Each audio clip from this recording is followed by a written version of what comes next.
I think back to 1.0, 2.0, the market was so strong that it didn't matter, right? You didn't have to have a pool at CTC Greenway. Today, you have to differentiate. You have to have a better product. I think we're really in, I call it fourth generation BTR SFR. I think the biggest question I get from builders, developers is, will I get paid extra for those extra amenities? Can we get a premium on our rents if we do those? And I think during lease-up, you won't see that. You won't see that immediately. We're excited to share that this episode of Multifamily Forward is proudly sponsored by New Source Construction, your go-to experts in multifamily housing renovations. New Source Construction offers comprehensive services from interior makeovers to exterior renovations, all under one roof.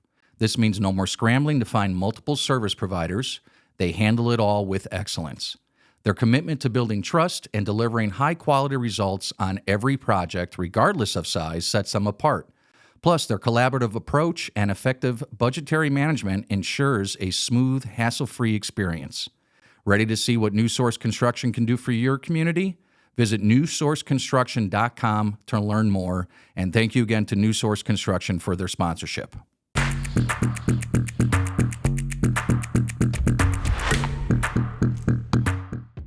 I've begged, I've pleaded, I think I might have even manifested a couple of tears just for dramatic effect to finally convince Miss Kaycee Kisling, Managing Director at Mark Taylor, to join us. Kaycee, thank you so much. You're welcome. I was coerced for sure. Yes, yes. If you should have seen some of the comments prior to us starting here, but Kaycee, thank you. I really, really appreciate it. John, you met Kaycee how long ago in her illustrious career with Mark Taylor? It was early 2000, so I'd say it was 2000, doing the math, 2007 or 8? 5, actually. 5? Yeah. 18? I love it when she corrects you. 20 years next year. It. Jeez, I love it. We did mention prior to starting our recording that our relationship might be on the rocks after this based on how many zingers I plan on throwing your way. Is that it's proper? On the rocks all the time, Adam. I know it, yeah. We're on the same page there. The feeling's mutual. We're going to be talking about everything BTR because, and this is the first comment that's going to cause us some struggles, Kaycee, I have coined you, I think many have coined you, let's be honest, as the BTR queen, especially here within the walls of Mark Taylor. It's your favorite. It is, because you're pretty awesome. When we start going through how many lease-ups you just personally have done, not just talking everything that Mark Taylor has leased up and stabilized over the past several years, it's impressive. It is really impressive. Not to mention how many panels you have been invited to ask specific to BTR SFR. A lot, right? Yeah. Thank you, Adam. Before we dive in, though, and I want to make sure John's okay. I'm sure he's going to throw some questions at you as well. Let's talk a little bit about your history, because this is one of my favorite subjects. When we talk about, is it okay to say veterans of the industry? Sure. Without saying age, because you started, we just mentioned 20 years Mark Taylor, started when you were 8. Sure. Yes. Soften it a bit. We'll soften it. Yes. Sure. So kind of fell into the industry? I was poached, if you will. Nice. I mean, I was working in the restaurant industry. Yeah. As a cocktail waitress. Yeah. And I had friends that were in multifamily that I played poker with, Texas Hold'em, and socialized with. And one day, one of those managers called me and she was like, I need a leasing consultant. I think you'd be good at this. Here's what the job entails. At the point, I was like, if I never serve another table in my life, I'll try anything. Yeah. My degree that I was working on at the time is in psychology. And many people have asked, why didn't you pursue psychology? And I would venture to say that multifamily is psychology in many aspects. So I got called in as a leasing consultant in 2005 at a Mark Taylor built community, one of our coined ones with a sand beach pool, and kind of fell in love with the industry and grew and have stayed with Mark Taylor the entire time, though everybody I originally kind of came on board with has taken on new opportunities and grown and moved. I love it. San Pedro. Yep. So I met Kaycee when she was leasing up up north off of... In Anthem. Yes. Bella Flor. Bella Rosa. Bella Rosa. Bella, sorry. yes, With that was some- when I first met you. Some scorpions. Yeah, we have. Well, yes. Talk about my history. Yes. Well, also, you are a single mom running a huge portfolio, boy mom for that matter. Should we do a little shout out to the boys real quick? Of course. Jeremy and Jace are my two little guys and the reason for everything I do. I don't consider myself a single mom. Their dad is very present, very involved in their lives, but everything we do is for them, right? Everything Absolutely. to get them to achieve what they want to achieve in life and have opportunities, but they're the fun behind all of the hard work. Why we do it. Yes. Why we do it. Well, good. Let's set the stage. We have talked about BTR, Built for Rent, going back from the start of the episodes, of the podcast, essentially. My brother from another mother, Mr. Steve Laterra from Yep. Terra Lane Communities. We went on and on, learned so much going back to the first season, and have continued to mention this product style. And of course, having it here to stay. But I'd love for you to define BTR from your viewpoint, if you don't mind, please. For sure. BTR, build to rent, if you will, if you're going to call it out, in multifamily it's communities that are built for rental, not for purchase. Some people call them horizontal apartments if you're talking about single-story cottage-style homes. The defining factor is nobody lives above you or below you, right? So it gives renters an opportunity to lease something similar to a home where they can have a backyard and those conveniences that you would get with living in your own space without neighbors directly on you, both also having the turnkey opportunity of professionally managed, maintenance-free amenities we were just talking about earlier as well, within a community basis. So it serves the need that a lot of renters by choice gravitate towards. I think contiguous footprint, of course, and you could add in row housing with attached garages, some shared walls in different markets. And then the questions that, well, what's SFR? Well, I think it's in that category. SFR, I think of single family homes, 3 and 4 bedroom, 2-story. Typically you have townhomes included in that kind of summary. So that's, and it all kind of encompasses together. Yeah. John, Mr. Data, as we have known to come and love you, correct? Okay, I'll take it. Let's talk about the total number of units within our current portfolio with Mark Taylor when it comes to that product style. Yeah, 16 lease-ups with a variety of what we just described. So roughly, about 4,500 units in total. I think over the last, really since we endeavored into this space in 2017 with Mr. Todd Wood and Christopher Todd communities, I think we've leased up just over 6,500 units. It's amazing. Yes. It's amazing. Popularity is still growing. Do you agree? Absolutely. So Kaycee, going back in recent years, just with the growing popularity, what do you think is the reason for it? I mean, you mentioned it as far as giving your description. Is there anything additional to that our residents have mentioned, or because we survey them constantly, of course, right? Yeah. I think, over the last 4 years, there's been, whether it's economic trends or world events that have pushed people into a product type like this. Work from home trends have helped people see the value in not having the elephant that lives upstairs, while you're on your Zoom meetings and your Teams meetings. Yeah. But at the same time, we talk about home purchase as an option. A lot of our renters, I said earlier, are renters by choice. And so the cost of buying a home isn't that attractive right now, whether it's because of interest rates or rising insurance rates or the cost to fix stuff. This has become a really attractive area for that.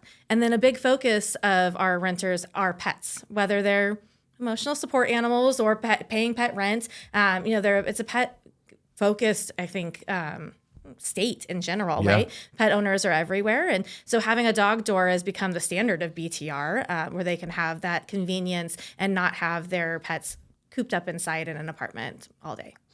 JC, what do you contribute to the popularity in the Phoenix market with BTR product? Well, you can't rent it if it isn't built. Yeah. So that's the first aspect. So I would go back to, it's really market conditions. So if you look at what happened from a supply perspective from really 2011 forward, Phoenix Metro was undersupplied. Yeah. Really until Q3, Q4 of 2022. Pick your quarter if you want. The reality is you had a lot of available land in, I'll say, second ring or third ring tertiary submarkets of Phoenix Metro. You had an affordable way to build something. You had the ability to take on enough land to make this happen at a low density. So you additionally had some strong performance from the multifamily sector.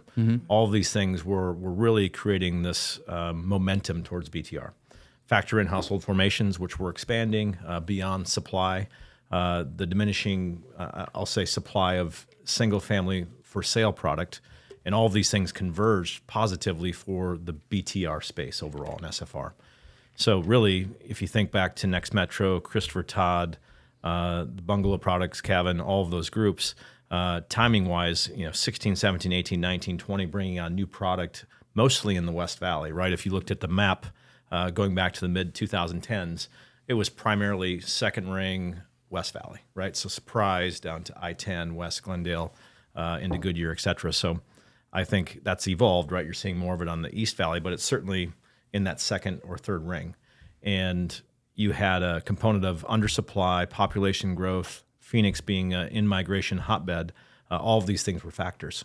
So if you remember, the initial feedback was, well, BTR has an extensive premium or expansive premium over traditional multifamily. Right. Well, all of those factors were included. Plus, you had an undersupply of conventional, typically garden style in those areas. So you were competing with brand new product, no one above or below you, which was a fantastic design, against a 2007 vintage garden style. Of course, the rents were substantially higher at the time. That's compressed. We won't get into if there's a gap still today, but that was a lot of what the early success was for that type of product. And I think then, fast forward to the living experience, people really enjoy not having the elephants above you, right? The stomping of the feet, all of those things, or someone below you. It's more of a home feel. Right. So you add in the backyards, which we know are really important, especially the 15-foot versus 8. Doggy doors, which Todd Wood and I went back and forth on for many conversations, Carrie and team. And I think it made sense to do it because if you look at the data today, about 62% of the BTR product that we have under management, they have pets versus conventional at about 40. And that probably extends out to the rest of the groups across Phoenix Metro and really the country. So pets matter, backyards matter, no one above and below you matter. So you mentioned we separate the entire valley into 10 different submarkets, right? Just internally here at Mark Taylor. You mentioned the West Valley being, the driving force. It's starting to increase into the East Valley. We talked about this with Steve Laterra. Again, is Arizona the pioneer of BTR throughout the Sunbelt states? Do you still feel that rings true? And do you see this growing beyond just Arizona, Texas, Florida, some of the other surrounding states as well? I think so. I mean, some of the clients that I deal with they're testing in other markets. The Sunbelt states, for all the reasons John just explained, right? The warm climates, they were hotbeds of immigration and good growing markets. There was land available to build on. So part of what we're seeing, the expansion in Arizona, Maricopa has been harder and harder to get that land. Maricopa County has been harder and harder to get that land to develop. So we're spreading into Pinal County. You're seeing Maricopa, Casa Grande, and those areas, which still have the job growth there. But our clients that are building here are also testing in Colorado and different states that are not your traditional Sun Belts. And I think that this is just like, and I think it's one of your questions in the future, so I won't poke it now. But just like we have garden style versus podium or high rise, this is a factor of multifamily market that is an asset class that's valid. And so I think we'll see it test in different areas because those needs will continue to perpetuate. It's just, can you justify the cost to build with the low density? I'll just short answer from I mean, Arizona or Phoenix Metro specifically really helped this asset class find its footing.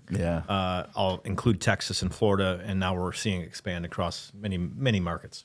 It's exciting though. It's exciting. I love that. So I'm referring back to you as being our BTR queen. You have leased up a large majority of all the units that we've had the pleasure, Mark Taylor had the pleasure of leasing up and stabilizing.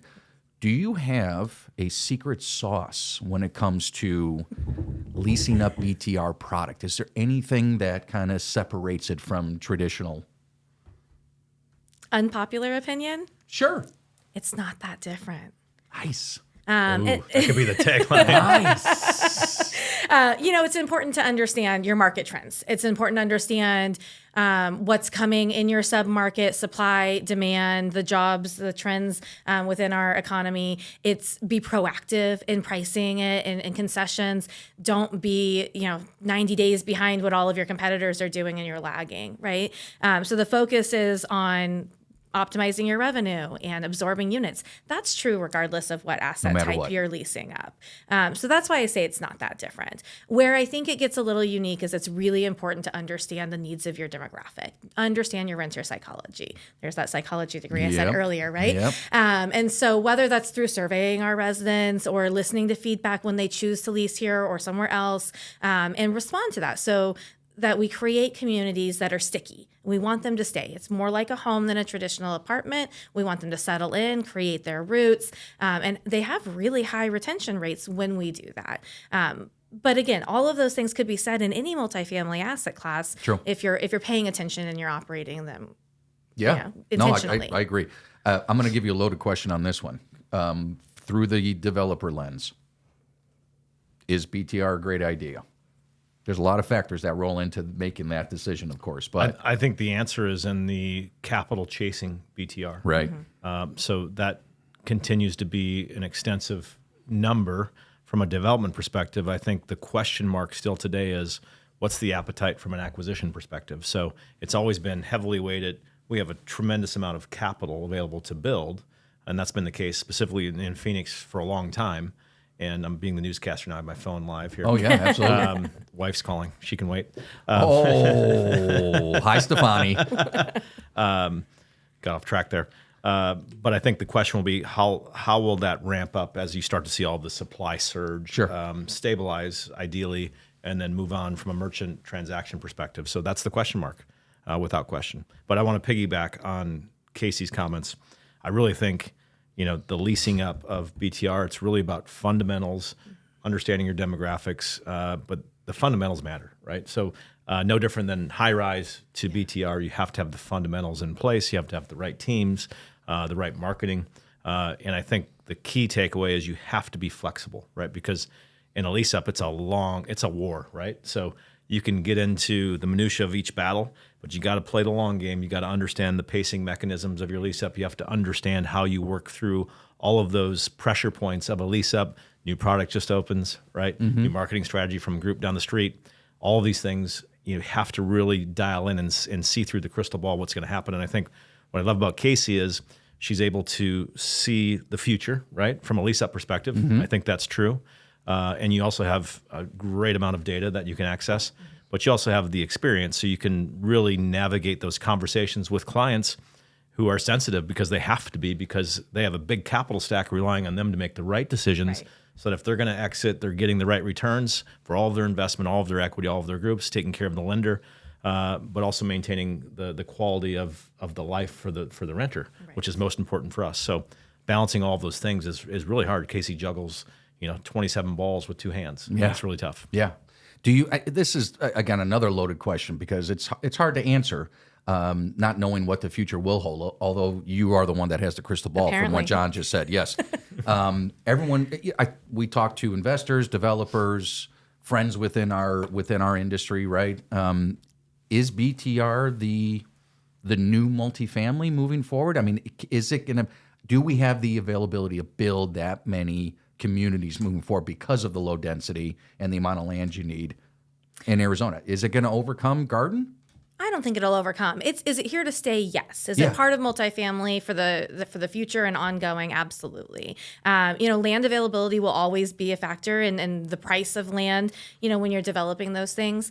But I think what we're seeing BTR do is evolve as well. So it's not just BTR the way it was in 2017 and 18. Everybody is working now to differentiate their community versus other BTR and traditional multifamily. Because like you said, we're not competing against 2007 garden style on the West Valley anymore. There's new mid-rise out there. There's new garden style out there. And so we're trying to create communities that meet all of the needs of the renter. So you're seeing elevated interior finishes that rival custom homes. Yeah. You're seeing amenities change and evolve, where in the beginning we didn't think you needed a lot of amenities, and we're finding renters really do want to have a fitness center at their multifamily rental, regardless of what product type it is. And dabbling in things like pickleball courts, and how do we differentiate each community to meet the needs of those renters? So I think it's here to stay. I think it will, like we said earlier, expand into other markets. It will find its place, just like Arizona's not all garden style. It's not all podium.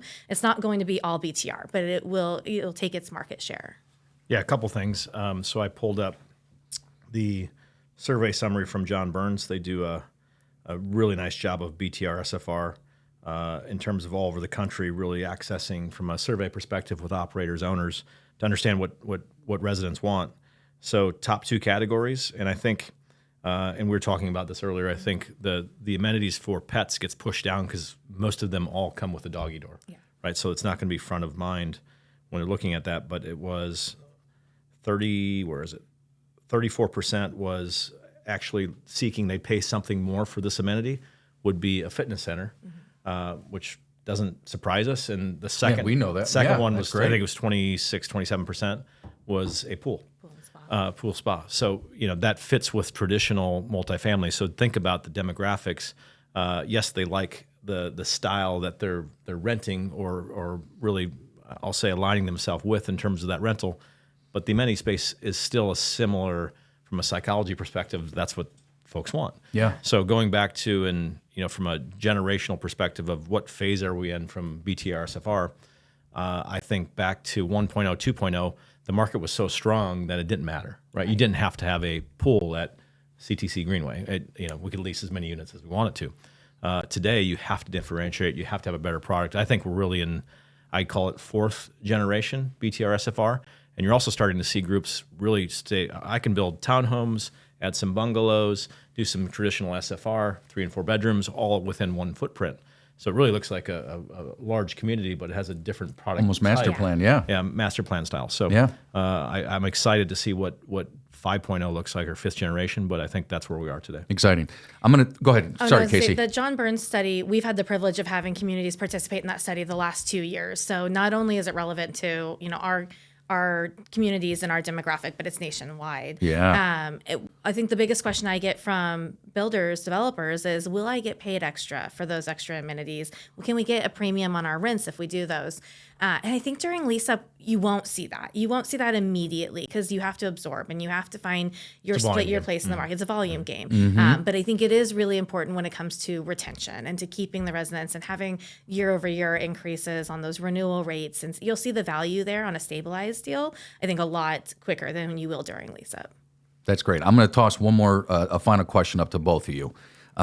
We talk about demand all the time, right? We want to understand that apartment demand right now is good currently in our market. How much, if any, when referring to the single family for sale, if that loosens up its grip a little bit, we know that it's a benefit right now to everything multifamily renters. Does this would that affect the demand moving forward specific to BTR? No question. If you think about our demographic, we're Class A demographic because that's the management or asset class we typically manage, obviously. And if you look at our average rent to income ratios, they're now below 20%. It's amazing. And so my point being, you see supply surge, you see rents go down. That's predictable. That's what's happened over the history of time. Yep. And I think if you look at the availability of single family for sale, I think last month we teetered around 17,000 homes available for a population of 5 million people in Phoenix Metro. If you broaden out that across the country and do a comparison data set, we just talked about this in our quarterly asset management meetings.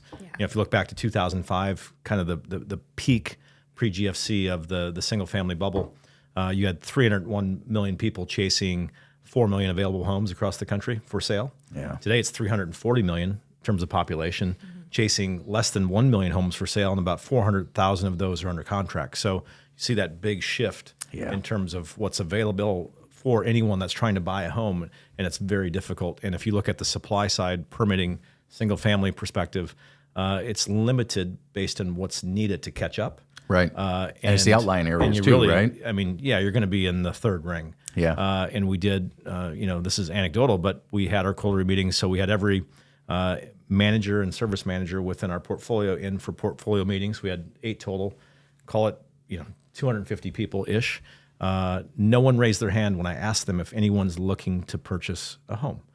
And financially, that's the group that would be looking typically, and it's not happening. So it's certainly created a foundation of sorts from a turnover perspective, meaning we're not seeing turnover like we have historically. We're actually equal to 2021, our lowest turnover year to date on record, 21 and 24, 52% year to date.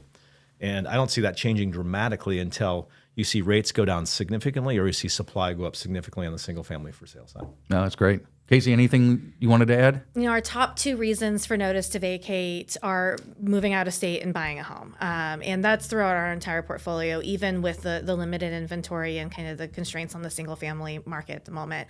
I would say anecdotally in my portfolio of BTR, it's inverse of that. It's buying a home and moving out of state. Yeah. But so we see early lease terminations. Thankfully, they're usually because they're a strong income household. They pay their full buyout fees, and it's pretty financially advantageous to the community. But we do see it there, and so I do think that having more availability in that, and when that market changes, that will have an impact. We're dealing with Class A multifamily, regardless of asset type.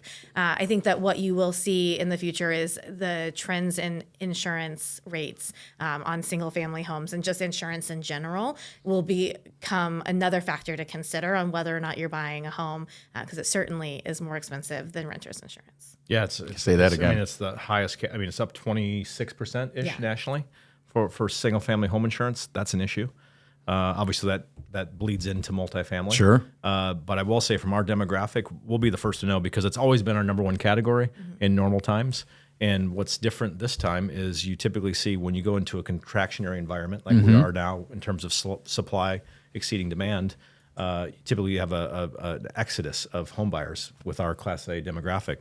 It's just not happening right now. Yeah. I think the second factor there, which is less of an impact, I'd say I'd give 90% to what we just talked about, maybe 80%, 10 to 20% is you have, at least for our portfolio, and I think broadening out to the entire metro, you have really good Class A assets that were built post-GFC in really good locations. So if you're in South Scottsdale and you're living in a Class A deal that has great amenities, great restaurants, some walkability, are you going to go change your lifestyle significantly, unless you have children, the boys, and then drive to Queen Creek, Surprise, Maricopa, Casa Grande to own a home? I mean, that drastically changes your lifestyle and pay more money. So I think those things will have to modify themselves slightly to see some transition with that turnover number.